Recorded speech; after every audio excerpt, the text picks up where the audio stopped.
Bonjour à tous, bonjour à toutes, bienvenue sur la chaîne de Captain Hellboy, bonjour à tous les êtres humains et aux extraterrestres qui nous regardent. Aujourd'hui, je suis particulièrement content parce qu'on se retrouve pour parler de Captain America, Brave New World de Julius Onah. En fait, je me suis trompé parce que le film a changé de titre plusieurs fois. C'est un autre sujet. Générique, on en parle juste après, là je tiens plus en place. Elle a kiffé la mélo, là je suis dans le thème, je suis dans ça. Elle a kiffé la mélo, là je suis dans le thème, je suis dans ça. Elle a kiffé la mélo, là je suis dans le thème, je suis dans ça. Elle a kiffé la mélo, là je suis dans le thème, je suis dans ça. Elle a kiffé la mélo, je suis dans ça. Elle a kiffé la mélo, je suis dans ça. Elle a kiffé la mélo, je suis dans ça.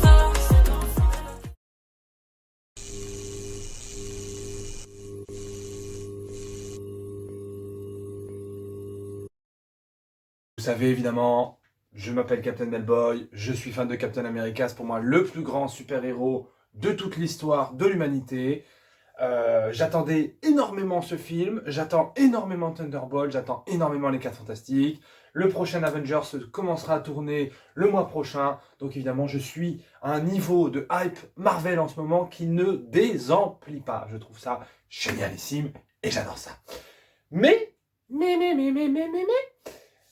il faut qu'on recontextualise un peu tout ça. Parce que depuis Faucon et Soldat de l'Hiver, il y a, mais même depuis Avengers Endgame, il y a chez Marvel un peu des faux fans. Voilà, des faux fans, c'est-à-dire que Marvel a tenté d'introduire de nouveaux personnages issus de minorités pour plaire au plus grand nombre, mais pour que tout le monde se sente représenté. Alors, après, on peut se sentir représenté par quelqu'un qui nous représente pas. C'est-à-dire que moi, qui suis un homme blanc hétéro, je n'ai aucun problème à me sentir représenté par une femme noire lesbienne, par exemple. C'est un autre sujet. Et parmi ça, il y a eu donc le Captain America par un Afro-Américain, on a eu Shang-Chi qui est un héros asiatique, on a eu Eternel avec des héros indiens, asiatiques, homosexuels, enfin... On a eu plein de personnages différents, on a eu She-Hulk aussi qui était une femme, et disons que les faux fans de Marvel ont tendance un peu à aller un petit peu faire chier et à aller harceler les gens en ligne. C'est-à-dire que plusieurs fois sur Instagram, j'ai défendu des projets Marvel que je trouve cool, comme She-Hulk, comme Sam Wilson, un Captain America, et on m'a répondu « Oui, mais toi, tu es un fan woke. » Merde. Donc, si je comprends qu'on puisse préférer Steve Rogers. Attention, moi aussi je préfère Steve Rogers, qu'on s'entende. Mais pour moi, Captain America est avant tout un symbole qui se transmet de personne en personne. Ce n'est pas Steve Rogers. Vous voyez ? Bref, c'est un autre sujet, mais ça me semblait important de contextualiser tout ça, parce que en ce moment, là où l'Amérique est en train de devenir un pays de nazis, voilà, il n'y a pas de doute possible, et je vous attends dans les commentaires si vous voulez en débattre. Je trouve ça intéressant que Captain America sorte à ce moment-là avec Captain America interprété par un acteur noir, et dans ce film, il combat le président. Ce qui est quand même assez intéressant dans le contexte actuel, parce que Marvel, c'est pas politique. Ça l'a toujours été, ça le sera toujours, que ça vous plaise ou non. Bref. Et est-ce que c'est un chef-d'œuvre ? Non, c'est pas un chef-d'œuvre. Je suis désolé de le dire, ce n'est pas un chef-d'œuvre. Est-ce que c'est un mauvais Marvel ? Non, pas du tout. Est-ce que c'est un bon Marvel ? Oui. Est-ce que c'est un excellent Marvel ? Non. Il se place dans la moyenne des films Marvel, je dirais. Pour moi, il est du même niveau que The Marvels, que l'Incroyable Hulk, que Iron Man 3, que Ant-Man 2, voilà, que Spider-Man Far From Home, voilà. Il est un peu dans cette moyenne de qualité de film, pour vous donner un ordre d'idée. Il y a beaucoup de choses que j'ai appréciées, beaucoup, c'est que déjà, c'est un beau film. C'est un beau film. Les effets spéciaux sont très beaux, la mise en scène est très belle, il y a de belles lumières, voilà. Ça reste un film... en fait, je pense que Marvel, de temps en temps, dans certains films, nous font des trucs avec des personnages du multivers, des personnages hyper connus pour faire plaisir aux fans, et avec de la magie et des grosses scènes d'action et nanani nanana, et des trucs qui sortent de partout, comme Deadpool et Wolverine, comme Spider-Man No Way Home, comme Avengers Endgame. Et du coup, les fans de Marvel s'attendent à ça, à chaque film. Et moi, un petit peu aussi. Si vous avez vu la bande-annonce de Captain America New World, Brave New World, c'est exactement ce qu'il y a dans la bande-annonce. Je peux pas vous dire mieux. Le film, dans son style, dans son humour, dans son tempo, dans ce que la bande-annonce nous annonce, c'est exactement le film. Je peux pas vous dire. Les scènes d'action sont brutales, sont intéressantes, sont très bien travaillées, c'est du très bel artisanat, honnêtement. Parce que la véritable question qu'on se posait, c'est ben oui, mais en fait, Steve Rogers, il avait le super sérum alors que Sam Wilson, il l'a pas. Donc comment il peut être Captain America?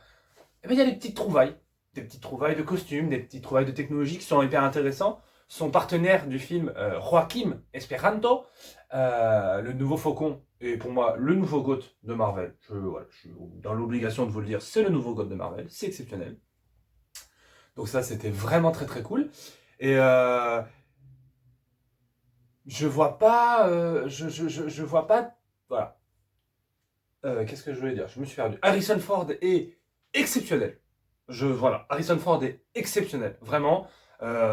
Il a repris le rôle en y ajoutant vraiment une certaine tendresse, une certaine beauté, et en même temps avec Harrison Ford, quoi, une certaine hargne. Vraiment, quand il est dans la scène, tu ne regardes que lui, quoi. Il a énormément de charisme. Et puis le scénario est honnêtement très intéressant. Le scénario est honnêtement très intéressant. C'est un scénario, certes, cliché des comics, mais honnêtement, moi ça me dérange pas. Je trouve que c'est véritablement ce qu'on attendait d'un film Captain America. Honnêtement, hein, c'est un film Captain America très engagé politiquement, avec de très belles scènes d'action, de très belles scènes entre Captain America et le président. Enfin, franchement, je trouve ça très cool. L'humour est plutôt bien dosé. Encore une fois, ça ne plaira pas à tout le monde. Mais de ce que ça annonce à la suite... Ah, excusez-moi, c'est ma collègue qui m'a envoyé un message. Bref, donc ce que ça annonce pour la suite, c'est vraiment exceptionnel. C'est-à-dire que Faucon et Soldat de l'Hiver racontaient comment, alors, du côté de Falcon évidemment, comment Faucon devenait le nouveau Captain America et comment il embrassait l'héritage du Captain. Et là, véritablement, ça y est, il n'y a pas de doute possible. Là où dans la série, on est en mode « Mais t'es Captain America, t'es Faucon, on ne sait pas ». Là, notamment avec la scène que je vous ai partagée dans ma dernière vidéo, eh bien, là, ça y est, c'est Captain America. Il travaille avec l'armée, c'est un super-héros, il sauve des gens, il est là, quoi. C'est Captain. Le problème principal du film, c'est que le film avait plus à offrir. Le film avait énormément plus à offrir. Mais vraiment, vraiment, vraiment, vraiment. On sait que le film a eu, je crois, une vingtaine de jours de reshoot. Alors, des reshoots, pour ceux qui ne le savent pas, c'est que, et là je vais vous parler de quelque chose que les cinéphiles connaissent mais que tout le monde ne connaît pas. Quand vous faites un film, comme un film Marvel, un film de gros studio américain avec plein d'argent, ils font, quand le film n'est pas encore sorti, en petit comité, ils font ce qu'on appelle des projo-tests. Des projo-tests, c'est ils montrent, je sais pas, 20 ou 50 personnes, le film, en leur disant, vous en avez pensé quoi? Et si la note est de plus de 75%, ils peuvent sortir le film comme ça. Par contre, si la note est en dessous de 75%, ils modifient des choses. Par exemple, une scène par-ci, un raccord par-là, nanani, nanana. C'est pas forcément, les reshoots, c'est pas significatif de mauvais films. Attention, il y a de très grands films qui ont eu des reshoots, et il n'y a aucun problème là-dessus. Néanmoins, là, le film, au vu de ses problèmes de production, je trouve que le film se tient quand même parfaitement bien.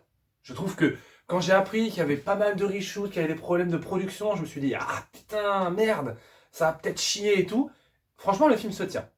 Le seul problème, c'est que, en dehors de Captain America et du président Ross, donc Harrison Ford, les personnages sont pas non plus méga développés. Je parle de Falcon, je parle de Isaiah Bradley, le Captain America noir, je parle de Ruth Bat-Seraph, l'agent de sécurité du président, je parle également du méchant, que moi j'ai trouvé ouf dans toutes ces scènes, il est terrifiant, il est manipulateur, il est vraiment un bon méchant de comics, vraiment hyper cool.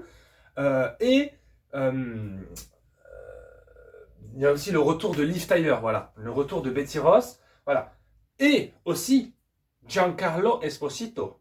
Giancarlo Esposito, immense acteur sud-américain. Je dis sud-américain parce que je ne sais plus de quel pays il vient et je ne voudrais pas être offensant. Donc, immense acteur qui a joué notamment en Breaking Bad, celui qui a fait Gus Fring, celui qui a fait Moff Gideon dans Mandalorian. Moi, j'étais ravi de le voir chez Marvel. Là, en plus, il joue une sorte de méchant, tueur à gages et tout, mais il a 3 scènes, quoi. Et tu sens que le film a été charcuté au montage. Tu le sens. Alors, encore une fois, le film se tient. Le film fait, je crois, 2 heures.